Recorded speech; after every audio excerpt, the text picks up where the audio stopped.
We're looking at professional development in health and social care. Now, the aim of this unit is to help you to deepen your understanding of what professional development is and to help you to explore your own development as a manager within health and social care, because predominantly at the end of this, you'd like to go into a supervisory or a management role. There's 4 learning outcomes. So learning outcome 1 is understand the principles of professional development. Learning outcome 2, be able to develop goals and targets for their own professional development. Learning outcome 3, be able to prepare a professional development plan. And learning outcome 4, be able to use models of reflective practice to evaluate your own development. So we're looking at learning outcome 1, and we're looking at these criteria. So there's 3 questions. 1.1, explain what is meant by professional development. 1.2, explain ways of overcoming barriers to professional development. And then 1.3, determine the different sources available for professional development. Now, again, like all the other units that we've been doing, when you're doing your assignment, just make sure you're covering the indicative content over here. As long as you're keeping these terminology or these points, incorporating them within your work, you'll be getting a pass quite easily. So let's go in the PowerPoint.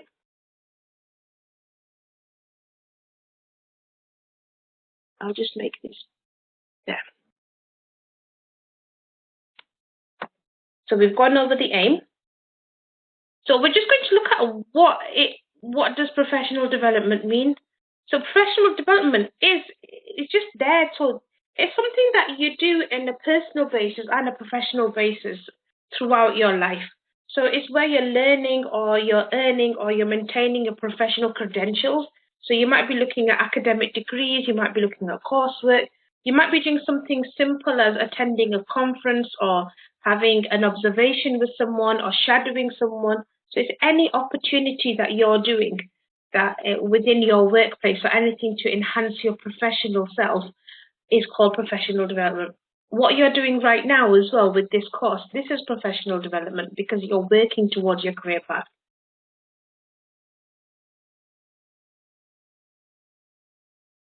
So professional development can be intensive and collaborative, but it incorporates a evaluation stage. Whatever you do with development, with learning, and you will always have an evaluation stage where you're looking back at, you're just evaluating what you've done. You're looking back to see how well has this gone? Has this been beneficial? Was this a good task to do? Or what can I do to make myself a bit more towards my goals? So there's a lot of different approaches to professional development. So you can have things like consultations, coaching, you can have communities of practice where you're conferring with others and you're just sharing ideas. You can do studying, you can do mentoring, you can have reflective supervision and technical assistance. So these are some approaches that you can use. So overall, professional development is defined as the process of learning. So you're focusing on building your own personal credentials. So you're trying to get things like certificates, degrees, you're attending courses. And it can be quite an intensive process. So you're continually working on improving your knowledge. And you're trying to be above the others, above the other people that might be in your talent pool. So you're trying to make yourself stand out to get those jobs, to get that position that you're aiming for. So this section is a bit of a long one. Now we're going to go over a couple of other things on here. We look at codes and standards of conduct. We're going to look at some serious case reviews. Now the point of looking at these is that these codes of conduct, these serious case reviews, they've actually informed how you work. You'll change the way you work. It'll give you another way that you can professionally enhance yourself. So we do have professional codes and standards of conduct within social care. You've got the Health Professions Council of 2008, and they've got their conduct here. So they've got the standards of conduct, they've got the performance and ethic conducts. Now what they do is they set out in a basic terms, how they expect their registrants to behave. So everybody that is registered under the Health Professionals Council, so carers, nurses, doctors, anyone that's under it, they set out a standard of how you need to behave. They outline what the public should expect from the health and care professionals. This Health Council helps us to make decisions about the character of professionals who apply to the register. And we use them if someone raises a concern about a registrant's practice. So they're like the CQC in a way for people that are under their register. So here are some of the standards. So number 1 is promote and protect the interest of service users and carers. Number 2 is to communicate appropriately and effectively. Work within the limits of your knowledge and skills. Delegate appropriately. Respect confidentiality. Manage risks. Report concerns about safety. Be open when things go wrong. Be honest and trustworthy, and keep records of your work. Now, this here would help an individual understand where they may need to gain professional development for themselves. So if there's an area where you know that you've got certain knowledge and skills, but you'd like to be able to do some other tasks, you'll be able to identify where you can go and get your development. You might not be 100% sure about how to report concerns about safety. That would be another area that you can go for professional development. So these standards will help to inform you of how you can develop yourself. So you know what you're expected and what you might be lacking and how to go forward. Then you've got the Nursing and Midwifery Council. The code for this is that professional standards of practice and behaviour for nurses and midwives. So the code within this presents that the professional standards that nurses, midwives and nursing associates have need to be upheld to be registered. Now they've got a section where they say that nurses, midwives should have at least, I think it's 35 or 40 hours per year of professional development that they need to make sure that they're keeping up with their practice. So that's part of the standards within that. So sometimes it's written within the codes of whichever particular registrar you're with. So with this, it's structured around 4 themes, and it's there to prioritize people, practice effectively, preserve safety, and promote professionalism and trust. So all of these sections, they contain a series of statements, and when they're put together, it signifies what good nursing and what good midwifery practice should look like. So those were just the standards and codes of conduct of the Health Professional Council and the Nursing and Midwifery Council there. Again, with those parts, when you're working within a certain area, you might be within management, you might be a carer, you might be wanting to go into nursing, whichever area you choose to go into, you'll understand that there's areas that you may not be quite adept at, and that looking at those codes and those standards will actually help you to develop yourself professionally. Now, we're going to look at a couple of a serious case review. Now, if you go on to do the level 5, you'll probably see another unit with similar information in there because it follows itself on. Now, serious case reviews, they're local inquiries that happen when there's been a death or a serious injury of a child or a vulnerable person, where abuse or neglect have happened or is suspected to have happened. Now, they're carried out under the local safeguarding children boards. There's also the local safeguarding boards as well. The safeguarding adult boards also. They're called the SABs. And these case reviews happen so that lessons can be learned, so that advancements can be made, and that the same mistakes aren't happened again. So every 2 years, an analysis is made of these reviews. And it's there to, again, just to identify what themes and trends there are, what lessons there are, what sort of policies and practice that should be done within the workplace now to avoid these type of issues happening. Now, I'm not sure if you might be aware of this, but there was a case review on the Winterbourne View hospital abuse. Now, within this hospital, it was a lot of adults were living there who had learning disabilities or autism, and most of the adults that were there were detained under the Mental Health Act of 1983. So they weren't there willingly. They probably weren't happy to be there, which is why I believe that a lot of them weren't believed when they were saying we're getting abused. Now, these adults that were living within there, these patients that were there, they were subjected to systematic abuse by members of staff on a daily basis. And it wasn't just one member of staff, it was happening throughout. Now, there was a nurse called Terry Bryan. He used to work at the hospital, and he actually reported his concerns to Castlebeck. Now, Castlebeck were the people that were in charge of Winterbourne View. And then he also reported his concern to the Care Quality Commission.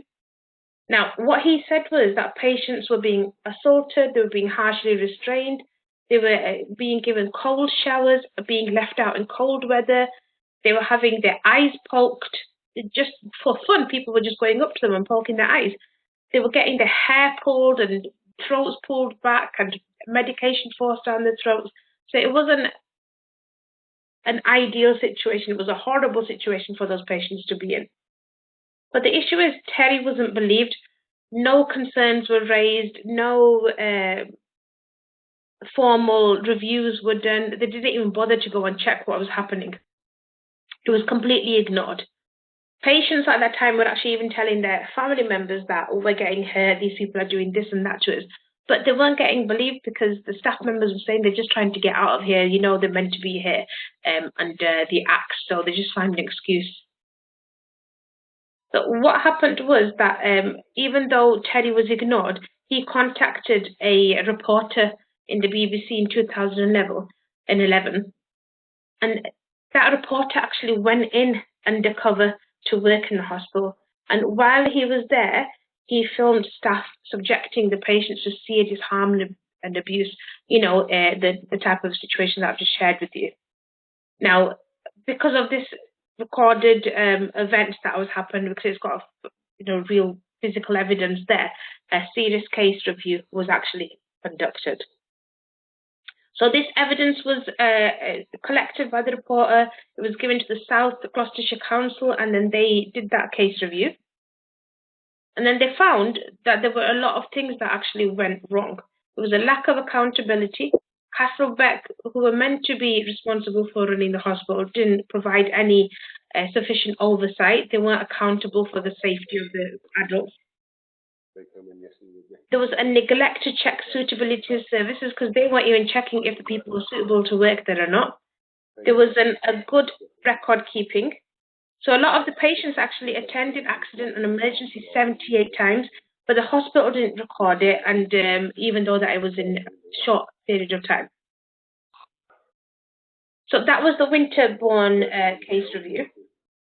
Do you want to ask any questions about that? Are you okay? No, that was a good. What you said was spot on.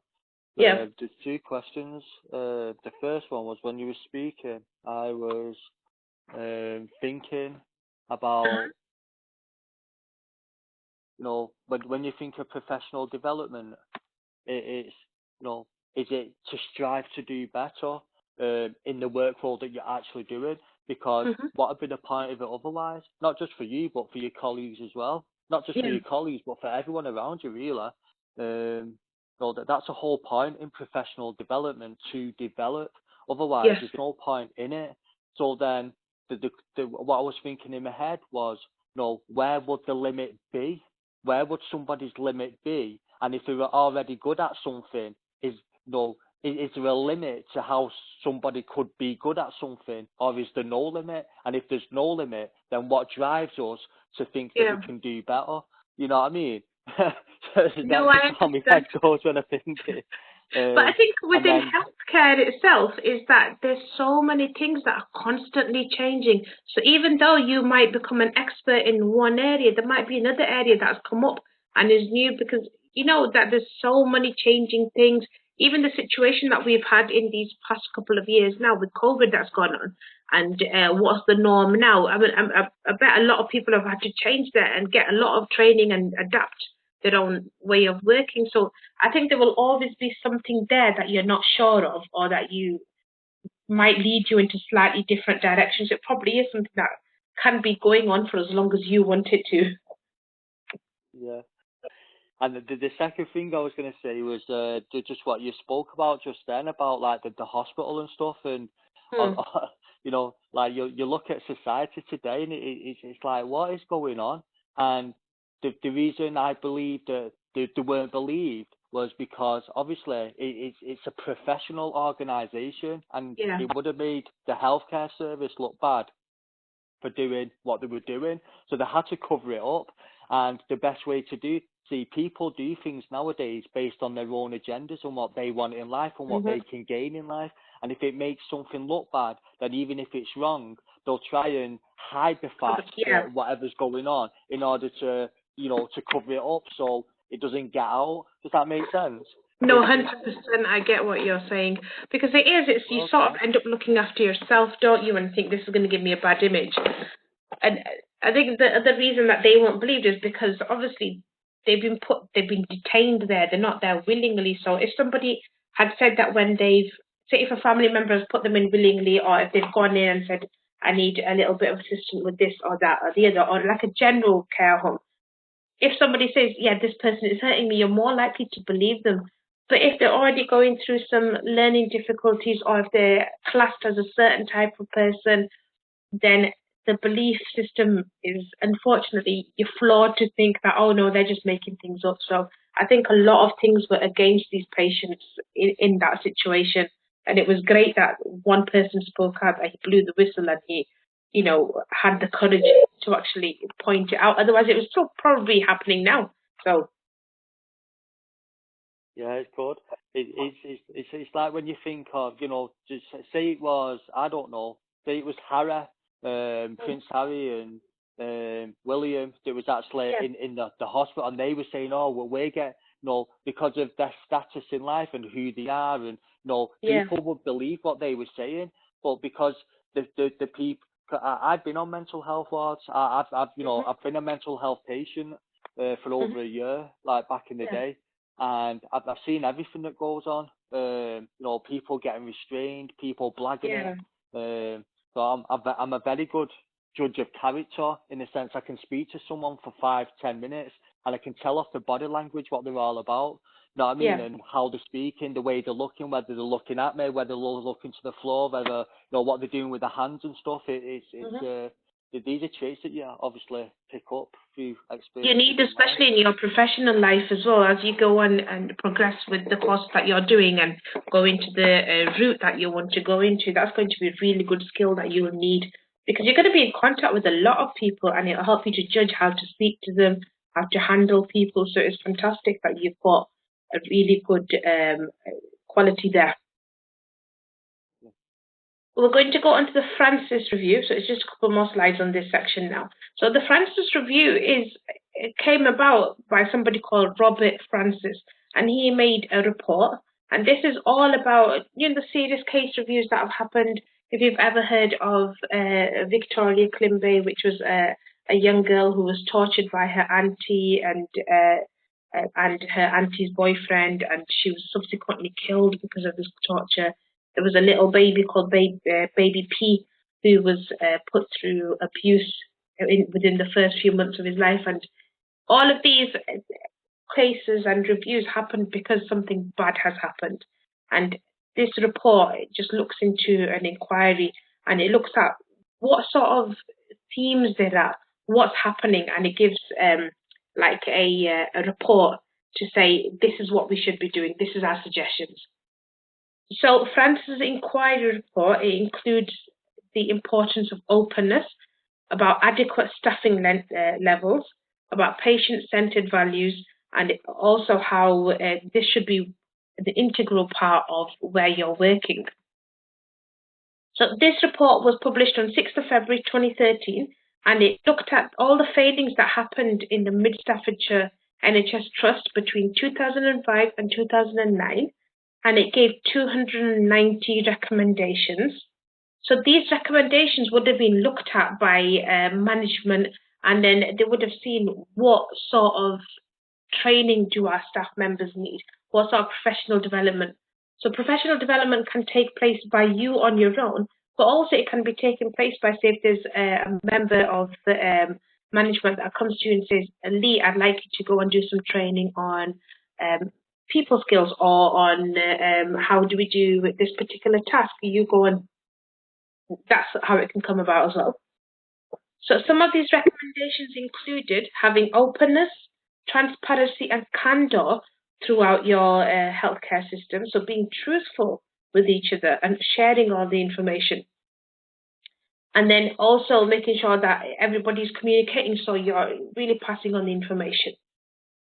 So after these cases that happened with Victoria, Klimbay, and Baby P, what they found at that time was that even though these children were taken to hospitals, they were noticed at school, noticed by social workers, people weren't communicating with each other, hospitals weren't talking to schools, schools weren't communicating with the social workers. In the case of Victoria, 2 social workers came on 2 different occasions, and neither of them talked to each other. So, which is why she fell through the cracks, and unfortunately, what could have been that she could have been removed from that situation or saved from that situation, because there was no transparency, there was no communication, it didn't happen. Nowadays, whenever I remember a little time ago, a few months ago, my eldest son, he had to have his appendix taken out. He got very ill. He got suddenly rushed him to the hospital. He got his appendix taken out that night. And a couple of days later, I get a letter through the post from the GP. I was CC'd into it. So it was a letter that was sent to the GP from the hospital, just showing that my son had gone in, what treatments he'd been given, and when he'd been discharged. So you're showing that there's communication there. So the GP knows that he's had his appendix out and he went on this day and this time. So that's a nice thing to show that it's come into effect now. Another point that was suggested by Francis was that there should be an improved support for compassionate caring, and that there should be committed care and stronger healthcare leadership within the areas that you work. So in the wake of this inquiry, you actually looked at what the NHS Trust Foundations found, the reports and failings in other hospitals. Because of this inquiry, the Francis inquiry, another inquiry was made, and this is the one that is quite important for this part here. It's called the Cavendish Report of 2013. Now, I've got a link here if you want to have a read of it when you're doing your own research. So within the Cavendish report, they also proposed some changes. Now, that document that I've linked is about 8-9 pages long. It's quite nice and simple to read it. It's very nice and detailed as well. So it shows that there should be some common training standards across health and social care, so that everybody should be having the same type of training. So everyone, regardless if they work in London or Manchester or Birmingham, wherever they are, they should all have that same type of training standard across the whole sector. And there's something called the Certificate of Fundamental Care, and it requires that this is written in plain, simple, easy to understand English, and that the CQC, the Care Quality Commission, that they require all the workers to have achieved this certificate before working unsupervised. Because there are a lot of carers that are qualified to work, and there's some carers that are unqualified to work. They don't have a certificate. But what this says is, if you're going to be working unsupervised, you need to have achieved that certificate of fundamental care before you're allowed to work unsupervised. Otherwise, you're not following the statutory requirements. So that was 1.1. We just looked at what professional development is and some points that showed us what we could use, what we could look at to develop our own professional development, what areas we might want to focus on. So are you okay with this section, Lee? Yeah, I'm good. It was quite a lot to take in, to be honest. You know, with like obviously the hospital and then the baby, and It's absolutely disgusting and horrible, isn't it? 100%, What some yeah. people can do in this world and how evil it is. And how people think they can get away with things until it's not good at all. I mean, I think it should be like, which is why when you look at things like person-centered care and dignity and compassion and equality, it's fantastic that these are actually written into policies now, that you have to follow it. But again, even though it's written into policy, some people will do it, some people won't. It's just something you can't control. the thing is, though, it's never gonna, policies are there to be read and to be adhered to, but people have got free will to act and behave how they want. So if they're going to do something anyway, they're going to do it regardless of what the policies or what the laws say anyway. Exactly. It's absolutely sad. But the fact with the policies that are in place there is, say, for example, there was somebody that is getting subjected to treatment that they shouldn't be getting, or being bullied in a way they shouldn't be behaved towards.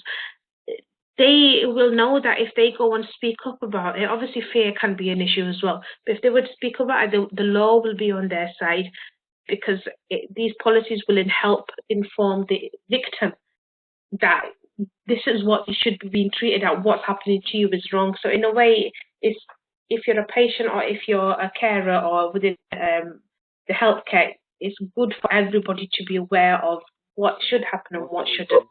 Yeah. So this one is a smaller section. So we're going to look at explaining ways of overcoming barriers to professional development. First, we're just going to look at what sort of barriers there might be. And these are just things that I've come over my time teaching healthcare with students, because I do a lot of personal and professional development units within here. Now, these are things that some of my students have told me that they have an issue with. Everybody has a slightly different, but it's your own attitude within learning. Are you interested in learning? Are you disinterested? Do you just sort of like pater off? It's your access to training. So what sort of access do you actually have? Is it difficult to physically get somewhere? Are you doing it online? Do you have the correct equipment? If you're doing it online, are you able to hear them? Are you able to see them? Sometimes there'll be time restrictions if you're working or if you've got childcare issues. Got finances, how much does it actually cost to do this training? So not everything is free and not everything is funded by the place you might be working at. So cost has to be a factor in it. Then you've got different learning styles. So you've got the visual, kinesthetic, and we'll go into learning styles within this unit later on in another learning outcome. And then you've got your lack of resources. So you might need specialized equipment, you might need specialized programs. Like a lot of the things that I do when I set assignments, a lot of some of them need PowerPoint to be created like you've done, but if you don't have that program, how much is it going to cost you to get hold of it, and so on. Now, we've looked at the barriers, and we're just going to look at what sort of barriers you can overcome. So how can these all be overcome to help you? So you've got to look at your situation, you've got to speak to an expert if you can, and look at alternatives to, if there's a particular course you want to do, but you know if you go to university and it's really expensive, is there another way to get to the same result? It might be a few different courses here and then, it might be a couple of certificates, it might be a few conferences, but can you find an alternative route? To manage your career effectively, you need to take charge of your own development. So you need to assess your own skills, get advice from others, so this is where feedback comes in, learning new skills, and make informed decisions. So look at other people, speak to other professionals, see what they might have a good idea for you. You'll get an informed decision out of you speaking to others. This might help you achieve your goals. And then you can overcome challenges and setbacks. So using a positive attitude and being dedicated and committed. So these are some parts that will help you to overcome barriers. So get feedback. You can conduct surveys, run focus groups, or even have a simple conversation with a colleague. You know, ask them what sort of points, say, this is something I did today, you will work with me, how do you think I did? Or could you give me some feedback? Is there something I need to change, or what did I do good? Commit to change. So managing change effectively and overcoming these obstacles can be difficult, but it's a good idea to set a clear goals and a clear course for your future. Establish realistic goals. Now, if you were to say, sitting here right now, I'm going to go and get my level 7 in health and social care management diploma. Coming from jumping from level 4 to level 7 will take some steps. So from that, instead of saying that I'm going to say my ultimate goal is to do that, but right now what I want to do is complete my level 4, and then my next goal will be start my level 5, and so on. So set realistic goals with realistic timelines. Don't force yourself to think that I have to get to the end straight away. Break it down. It's easier when you break your tasks down. Make decisions about what you're going to do, evaluate your options, and then look at what sort of path you can do to get towards where you want to. And then again, finally, increase your productivity. And again, I'll reiterate again, set realistic goals. Break things down. I've got a lot of students that say they want to go into nursing and complete, then go to university, get a nursing degree, and go on work. But in between, rather than saying jumping from doing, say, for example, a level 3 healthcare course and then jumping to nursing, they might have to do other things to get towards going into university. They might have to get a level 2 and a level maths and English. So those are another goals. They might have to put down a goal that they need to apply to UCAS. Another goal could be that they want to go in and start university. That's their first step. And then year by year, they'll progress, get some training, get some development, do some volunteer work. So your ideal goal, your end goal is always there, but just talk about what you're going to do to get to it. So this is just, we looked at our barriers and how you can actually, focus yourself to overcoming these barriers and going towards your professional development. So the last one, 1.3, determine the different sources available for professional development. So we're just going to look at who can help you, how can you do certain things, how can you get professional development. So you can get formal and informal sources of support for development. So you can have support through your work, through a colleague, you can have it through family and friends. So you can have organized learning activities. You can gain experience in the work setting. You can have supervision, so someone supervising you while you're working and they can give you tips and that you might want to do. You can have appraisals where you're physically sitting down with someone in a meeting and they're just appraising how you work. They would have observed you, they would have checked what your reports are like, what your performance has been like, and it can help you and show you, like, Lee, you're doing fantastic on this, your communication, your judgment is fantastic, but maybe we should enhance your technical skills. Maybe we need to give you some training in IT, or maybe you can do a little bit more admin work. And then they'll set you tasks where you can identify where you might need improvement from. You can have a mentor where someone's actually mentoring you for a long time. Now, I'm not sure if I've ever mentioned this to you. Mentoring and coaching are slightly different. A mentor will be somebody who will be with you for a very long time.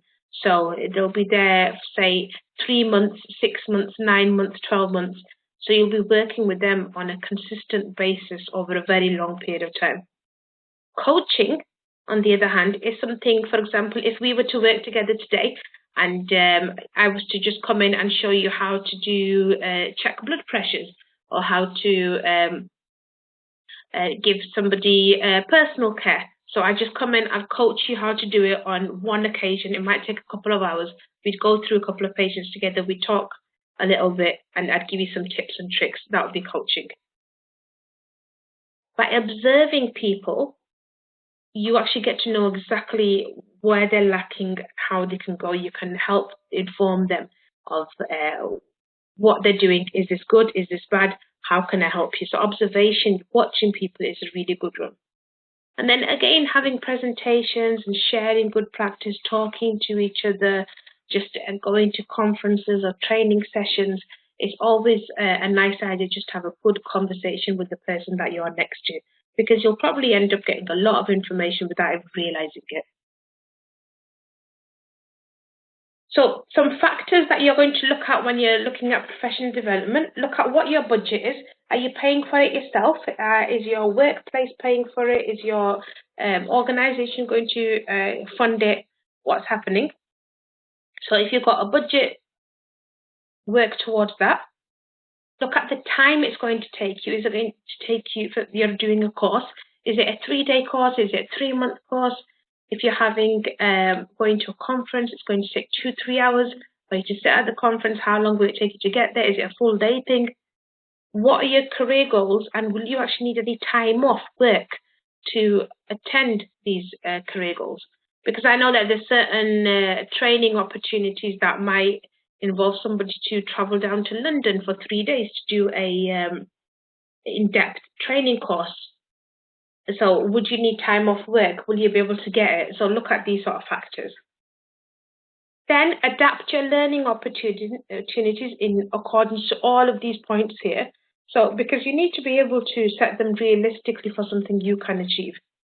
You might end up doing online learning, blended courses where you're working independently, or you're working 50% independently, 50% with a tutor. This will help you to set your own goals that are realistic again and that they're achievable. So depending on what your own circumstances are. So your goals, there's nothing right or wrong with them. It's what you want to achieve and how you want to get there. Personally, it's totally up to you. Then the last section, supporting others. So when you've done this, because it's a health and social care management course, with this you'll be in management, you'll be expected to support others. So you're going to be supporting others by having open discussions with them. You might carry out observations of your colleagues where you watch what they're doing, see how they are, what areas they're doing good in, and what areas they can improve on, and then share that information with them. And then you can also share your own good practice. You might have gotten and done a training course where you've learned how to do certain skills and techniques, or you got certain tips about how to do certain things. So you can actually come back in and you can say, I've learned this, I can share it with you, I can pass on my knowledge. So you're getting everybody to develop within themselves just through that knowledge that you've gained yourself. So that was just looking at different sources of professional development. Do you have anything you'd like to share on here? Yeah, that was good again. I like that. Thank you. So when it comes to professional development and when it comes to the barriers, when it comes to determine the different sources, it's not just about you as a leader. It's about them as well. You see, because sometimes we can give our opinions and we can give what we believe what is right, but sometimes we might be wrong. So it's good to get feedback. It's good to get everyone involved, because you might think something's right, or you might have done something all your life a certain way, when the reality is someone could just come along and show you a different way. It's like, wow, I never knew exactly, that. Yeah. You know what I mean? So it's like it's vice versa. It's about working together as a team. So if you've got a good team around you and you've got a good structure in the workplace, and what I mean by good structure is you've got different criteria set in place in the sense of that you're gonna have you're gonna have bonding sessions, you're gonna have coaching, you're gonna have talks, you'll sit with people, you'll praise people, you'll encourage people. That can only enhance a good work team, because that's what it's about. It's about developing each other. Because it's supporting each other, aren't you, in that aspect, yeah. While you're developing them, they're actually, even though you might not realise it yourself, they're actually developing you as well, because so it's good. I like that. There is, I've got a student that works within management, and she's doing a level 5 course at the moment. And there's a fantastic thing that she said to me once. She said that even though she's within management, when she gets people that are on the floor who come up to her colleagues that will say, this is not going right, that's not going right, we need to change this. They'll actually listen to them, because even though you're sitting there and you're implementing policies, or you're doing paper pushing, or you're doing all that important admin style of work, you're not on the floor with those people, are you? You're not on the floor actually carrying out the daily tasks. So when somebody comes to you and says, this is working and this isn't working, then it's important that you actually listen to them and implement the changes in accordance to what they're saying to you. So I 100% agree with what you're saying here. You do help shape each other. So we've looked at what professional development is, and then we just looked at some extra points about how we can inform our professional development, what sort of points we might look at to make sure that we're following these changes in policies and procedures. So we might look at codes of conduct, we might look at the registrars for the Health Professional Council, we might look at some case reviews and some shortcomings that have happened, and how do we make sure that this doesn't happen in my organisation or in my care home. You looked at barriers and how you can overcome these, and you looked at how you can get sources of professional development who can help you, or how you can go towards helping yourself.